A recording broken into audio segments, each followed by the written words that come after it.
안녕하세요. 네, 관공보 디자인과 2학년 여러분. 이렇게 온라인상으로 카메라 앞에서 마주하고 인사하게 됐습니다. 반갑습니다. 어색합니다. 안 하던 걸 하려니까 상당히 어색하네요. 뭐 보기 좋은 떡이 맛있다고 뭐 그래도 여러분들 이렇게 동영상 수업 비대면 수업으로 만나기 위해서 나름 이렇게 좀 준비를 해봤습니다. 근데 여러분들 보실 때 어떨지 모르겠습니다. 좀 많이 미흡하더라도 좀 이해 부탁드리겠습니다. 지금 뭐 우리나라뿐만이 아니라 전 세계적으로 뭐 굉장히 지금 이 코로나 바이러스 때문에 참 뭐 난리도 아닌데요. 한 개강 2주 예상하고 연기 한 2주 예상하고 있었는데 뭐 이렇게 비대면 수업으로 한 2주간 진행될 줄은 예상을 못했습니다. 뭐 저만 그런 게 아니라 뭐 모든 대학, 모든 학과 또 여러 교수님들 마찬가지 생각일 겁니다. 뭐 동영상 수업이라는 게 그렇죠. 제가 뭐 전문적으로 뭐 유튜버도 아니고 뭐 인터넷 강사도 아니고 뭐 참 처음 하려다 보니까 참 힘든데 뭐 제가 이러니 뭐 다른 교수님들도 뭐 비슷한 고민을 안고 있지 않을까 싶습니다. 뭐 저보다 더 열심히 준비하셔서 여러분들하고 이렇게 비대면 수업을 진행하시는 분도 계시겠죠. 음, 하지만 우리 그 수업의 특성이 이렇게 뭐 비대면으로 이렇게 계속 할 수 있는 성격이 아니라 같이 만나서 미션 가지고 여러분들하고 저하고 이렇게 토론하고 바로바로 피드백 얻고 또 이렇게 1대1 개인적으로 이렇게 대화도 하고 아이디어에 관해서 이렇게 뭐 장단점 서로 의논하고 이런 식으로 진행을 해야 되는데 뭐 이렇게 길지 않을 거라고 생각을 합니다. 길게 갈 거라고는 생각 안 하고 한 2주 정도면은 뭐 끝나지 않을까 생각을 합니다. 이렇게 가볍게 이렇게 특강 형식으로 진행을 하려고 합니다. 특강 형식으로 진행을 하고 이제 다가올 대면 수업에서 부족했던 부분들은 다 이렇게 보강을 해서 진행을 하도록 하겠습니다.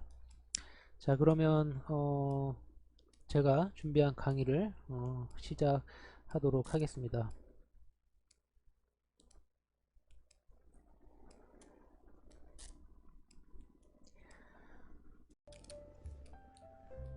4차 산업과 디자인 패러다임이라는 주제로 강의를 준비해 봤습니다. 뭐 지금 뭐 하루가 다르게 뭐 사회, 뭐 각 분야, 뭐 문화, 뭐 모든 뭐 미디어 환경이 굉장히 뭐 발달이 되어가고 있는데요. 지금 제가 여러분 앞에서 이렇게 그 실제 대면하지 않고 이렇게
왜 실업자 양산 시대로 제가 정의했을까요?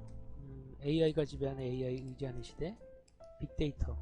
왜 빅데이터에서 허우적되는 시대라고 제가 할까요? 4차 산업은 뭐 저는 한마디로 이렇게 정의할 수 있다고 생각을 합니다.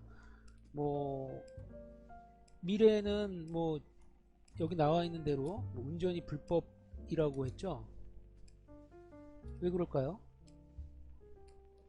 미래에는 아까 앞에서도 얘기했듯이 뭐 인공지능에 의해서 어떤 그 사회 전반적인 분야가 돌아갈 확률이 크잖아요. 지금 현재도 그렇고 뭐 내비게이션의 어떤 뭐 길 안내라든가 뭐 어떤 모든 기계 장치에서 우리가 어떤 자동 설정을 해 놓으면은 그 상황에 맞춰 가지고 그 기계가 판단을 해주는 거죠. 어 만약에 도로에 앞으로 뭐 SF 영화에 나오듯이 뭐 모든 그 자동차 운행 조건이 자율주행으로 바뀐다고 그러면은 굉장히 정확히 컴퓨터 센서라든가 어떤 그런 인공지능에 의해서 그 운행이 될 거잖아요. 근데 거기에 만약에 사람이 운전하면 사람은 뭐 졸 수도 있고 뭐 실수할 수도 있고 뭐 운전하다가 핸드폰을 만질 수도 있고 어떤 실수를 할 수 있지 않습니까? 그러면은 기계 AI의 입장에서는 사람이 방해가 되는 그 요소가 되겠죠. 그러니까 미래에는 사람이 운전하는 게 불법이 될 수도 있다라는 상상이 현실화가 될 수도 있다라는 거. 그렇게 예측이 가능할 수도 있는 거죠. 그러면 여기에 관계되는 직업군이 떠오르지 않을까요? 자동차 운전에 관련된 모든 직업군이 떠오를 수가 있겠죠. 자동차 기사, 뭐 택시, 뭐 버스 운전기사, 뭐 나아가서 뭐 기차, 열차, 그 뭐 기관사까 영역까지 그 운전 기사라는 그 차량을 운행하는 그런 그 직업군이 없어질 수도 있다라는 거죠. 여기 그 지도, 왼쪽은 지도책 표지고요. 오른쪽은 이제 그 지도책을 펼쳤을 때의 내용인데, 예전에는 우리가 서울에서 어디 뭐 강릉을 가거나 부산을 갈 때 지도책을 꼭 봐야 됐어요. 이 길이 맞나? 어디서 빠져나가야 되지? 어디로 가야 되지? 자동차마다 예전에는 뭐 집도 그렇고 차에 지도책 한 권씩은 꼭 있었죠. 저도 물론 예전에 그 지도책을 꼭 뭐 한두 권씩은 구비하고 있었고요. 그런데 그 이후에는 어떻죠? 내비게이션이 생겼죠. 여기 보면 이제 차량에 부착하는 내비게이션, 그 위에는 이제 차량에 아예 그 순정 옵션으로 장착이 돼서 나오고, 이제는 스마트폰에 어떤 앱을 깔아서 그 내비게이션 역할을 구현을 할 수가 있는데, 예전에는 그냥 단순하게 내비게이션이 그 길 안내만 한다고 해준다고 했으면, 지금은 어떤 뭐 통신하고 온라인 그 통신하고 연결이 되어 있기 때문에 도로 사정을 반영을 받아서 길 안내를 받을 수 있다는 거죠. 그럼 뭐 길 막힌 곳, 뭐 정체된 곳, 교통사고 난 곳, 이러한 것들을 내비게이션이 실시간으로 정보를 받아서 처리를 해줘가지고 보다 편리한 길을 안내를 해준다라는 거죠. 뭐 이게 바로 뭐 AI라고 할 수가 있겠죠. 그리고 모든 정보를 취합을 해서 판단을 내리니까 그 정보는 뭐겠습니까? 그 정보가 곧 빅데이터라고 할 수가 있겠죠. 그 빅데이터를 처리하기 위한 그 사람의 두뇌에 해당하는 그런 CPU들은 뭐 계속 발전을 할 것이고, 그러한 것들 중에 가장 대표적인 스마트폰을 우리는 지금 뭐 휴대하고 있는 거죠.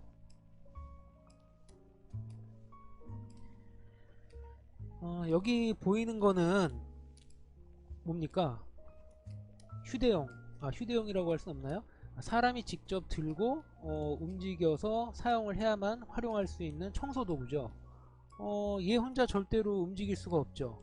역할을 못합니다. 반드시 사람이 가지고 움직여야 이 청소도구의 역할을 할 수가 있는 것이죠.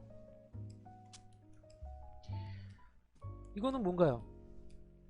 진공청소기네요. 예, 앞에서는 뭐 이렇게 그 청소도구로 청소를 하려면은 뭐 혼자 하려면은 굉장히 힘들고 뭐 빨리 하려면은 여러 명이 동시에 해야 되는데, 여기 진공청소기 같은 경우는 혼자 청소를 하더라도 힘을 덜 들이고 청소를 할 수가 있는 거죠. 자, 그런데 여기 청소도구 진공청소기가 다 디자인이 틀리죠. 다 디자인이 다릅니다.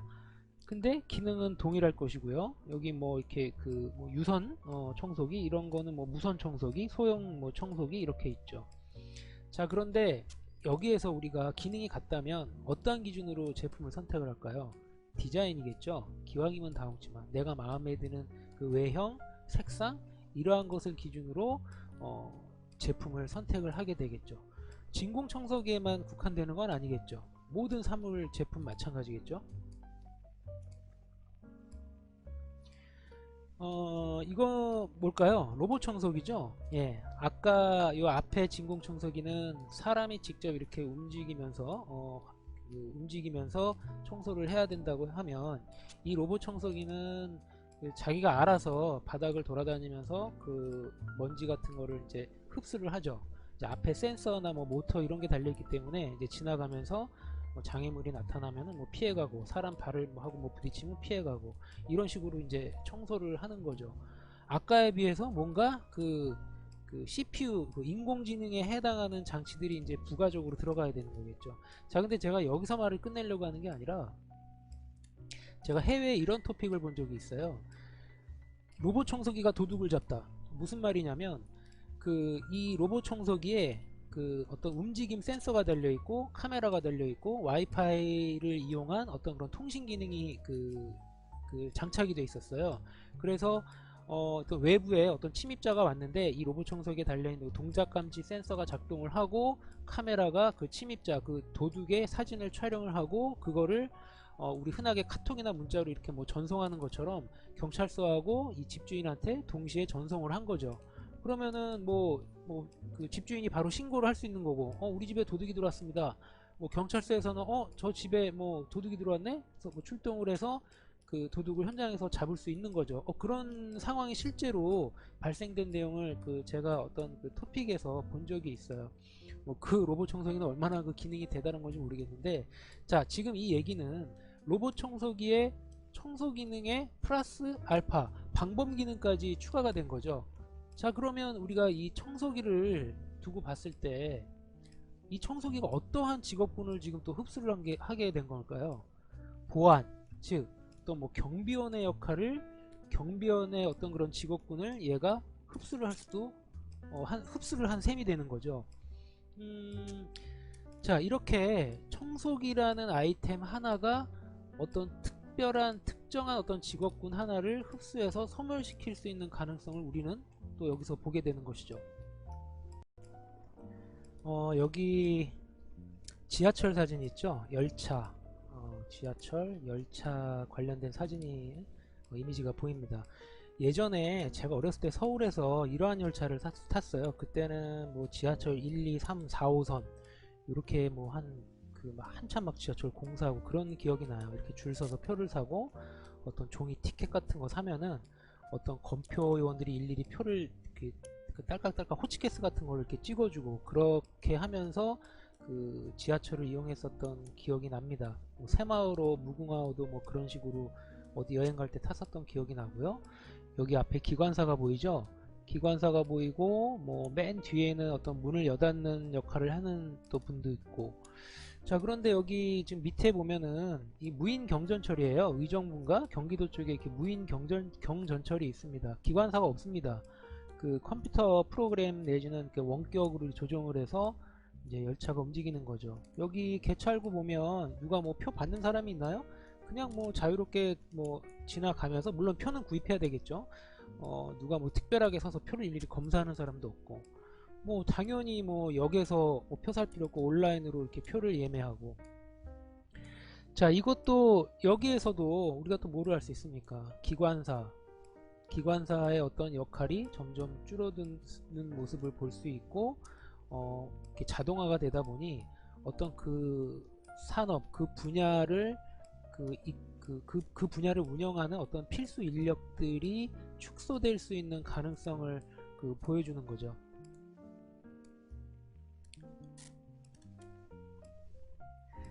자, 그러면 우리가 어떤 크리에이티브를 하기 위해서 가장 선행돼야 되는 것들이 무엇일까요?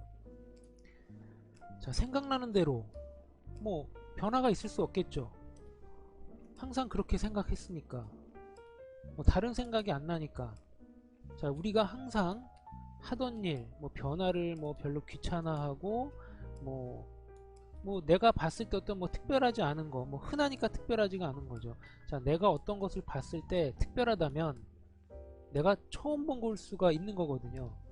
거기에 이제 우리는 호기심을 느끼는 거고. 자, 우리가 디자이너라고 했을 때 다른 사람들을 혹하게 하기 위해서는 어떻게 해야 될까요?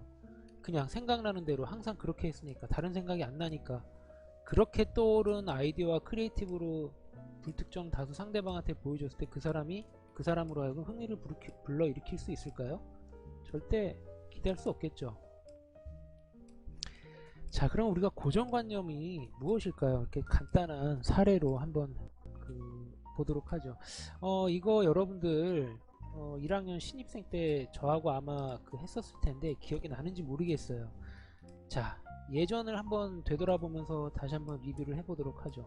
제가 여러분들한테 원 동그라미를 그리라고 했을 때 대부분의 학생들이 이런 식으로 그렸죠.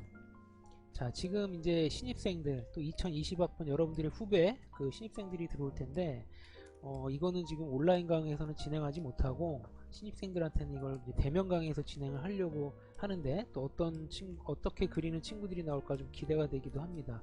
자, 원을 두 개를 그리라고 하면 대부분이 이렇게 그립니다. 똑같은 크기, 위치는 조금씩 달라질 수가 있죠. 자, 그런데 여기에서 좀 변화를 줘 볼까요? 크고 작고, 뭐 조금 작고, 뭐 아주 작고, 위치 조금씩 틀리지만, 자, 크기가 많이 차이가 날수록 강약, 즉 대소의 느낌이 많이 나겠죠. 우리가 탕수육 대짜 뭐 한 2만원이에요. 중짜가 뭐 한 15,000원인데 뭐 반도 안 나왔어요. 그러면은 우리가 굳이 뭐 중짜 시킬 필요가 있나요? 그냥 5,000원 더 주고 대짜를 먹죠. 자, 그런데 중짜인데 가격은 만원인데 대짜에 가까운 게 나와요. 그러면은 누가 대짜를 먹겠습니까? 가격이 저렴한 대짜 같은 중짜를 먹겠죠. 자, 어떤 이미지 갖고 우리는 그런 걸 느낄 수 있을까요? 양이죠. 눈에 보이는 크기. 물론 돈도 마찬가지죠. 90원하고 100원은 별로 차이가 안 나지만 10원하고 100원은 뭐 가격 차이가 많이 나는 거겠죠. 자, 똑같은 원도 이렇게 크기가 어떻게 대비가 되느냐에 따라서 극적인 느낌이 많이 차이가 나겠죠. 자, 대소라는 주제를 가지고 이렇게 다양한 느낌을 볼 수가 있는 겁니다. 자, 그러면 대소 좋아요. 대소가 좋은데 큰 원과 작은 원이 어떻게 위치하고 있느냐에 따라서 우리는 또 다른 느낌을 받을 수가 있죠. 여기에서 어떤 운동감과 뭐라 그럴까요? 불안정감, 안정감을 느낄 수 있죠. 큰 게 위에 있네요. 자, 이거는 큰 게 아래에 있고 위에 다 있고, 이건 뭔가 풍선처럼 위에 이렇게 날아가는 기분이 들 수도 있고, 다 두 개가 떨어지는 느낌이 들 수도 있고, 이거는 큰 게 위에 있다 보니까 조금 좀 불안정한 느낌이 들 수도 있는 거겠죠. 요건 뭐 큰 게 아래에 있고 작은 게 위에 있고. 자, 요거 같은 경우는 아무래도 바닥에 떨어져 있다라고 생각을 하니까 상대적으로 뭐 위치상의 어떤 안정감을 느낄 수도 있겠죠. 대소, 균형, 안정감, 불안감, 여러 가지 요소를 느낄 수 있는 그런 그림이 되겠죠.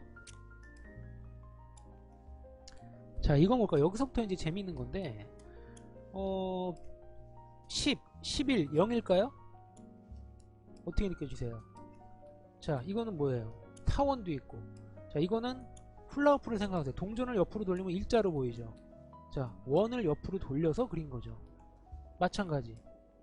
자, 이건 뭐예요? 작은 거를 뒤에다 그렸다라고 생각하고 안 보인다라고 설명을 할 수가 있겠죠. 자, 이거는 아주 큰 원을 상상을 할 수가 있겠죠. 꼭 이 안에 원을 그리라고 그랬는데 동그란 다 이어져야 되는 원을 그려야 된다라는 법은 없거든요. 자, 이렇게 해서 굉장히 나는 큰 원을 그리고 싶었다 라는 거를 표현할 수도 있는 거죠. 자, 이렇게 원을 두 개 그리는 데 있어서 이렇게 다양한 느낌을 우리는 발견해낼 수가 있습니다.